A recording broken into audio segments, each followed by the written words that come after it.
Professor, may I begin our questions? Any time, Mr. Phillips. Professor, would you please tell our radio audience exactly what you see as you observe the planet Mars through your telescope? Nothing unusual at the moment, Mr. Phillips. A red disk swimming in the blue sea. Transverse stripes across the disk. Quite distinct now because Mars happens to be at the point nearest the Earth, in opposition, as we call it. In your opinion, what do these transverse stripes signify, Professor Pearson? Not canals, I can assure you, Mr. Phillips. They... Although that's the popular conjecture of those who imagine Mars to be inhabited.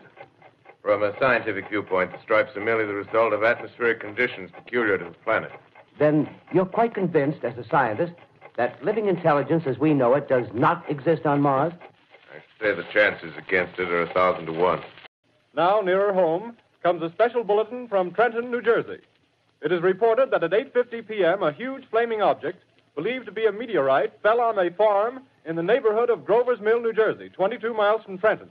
We take you now to Grover's Mill, New Jersey.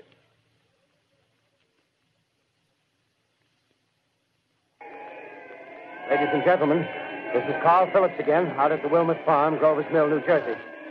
Professor Pearson and myself made the 11 miles from Princeton in 10 minutes. What I can see of the object itself doesn't look very much like a meteor. At least not the meteors I've seen. It looks more like a huge cylinder. Has a diameter of, what would you say, Professor Pearson? What's that?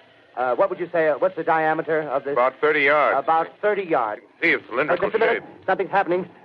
Ladies and gentlemen, this is terrific. This end of the thing is beginning to flake off. The top is beginning to rotate like a screw, and the thing must be hollow. He's moving. Keep back there. Keep back there. Keep those men back. Keep back there. Keep those idiots back. Keep off. The top's loose. Look out there. Stand back. Ladies and gentlemen, this is the most terrifying thing I've ever witnessed. Wait a minute. Someone calling someone or something. I can see turning out of that black hole two luminous discs.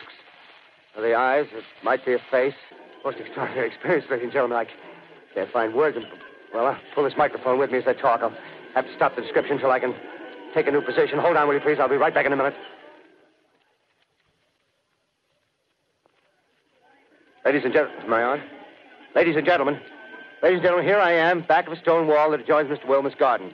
From here, I get a sweep of the whole scene. The captain's conferring with someone. Can't quite see who. Oh, yes, I believe it's Professor Pearson. Yes, it is. Now they've parted, and the professor moves around one side, studying the object, while the captain and two policemen advance with something in their hands. I can see it now. It's a white handkerchief tied to a pole. Flag of truce. If those creatures know what that means, what anything means. Wait a minute, something's happening. A humped shape is rising out of the pit. I can make out a small beam of light against a mirror. What's that? There's a jet of flame springing from the mirror, and it leaps right at the advancing men. It strikes them head on. Oh, Lord, they're turning into flames. Now the whole field's caught up by the woods, the barns, the gas tanks for the automobiles, spreading everywhere. It's coming this way now, about 20 yards to my right.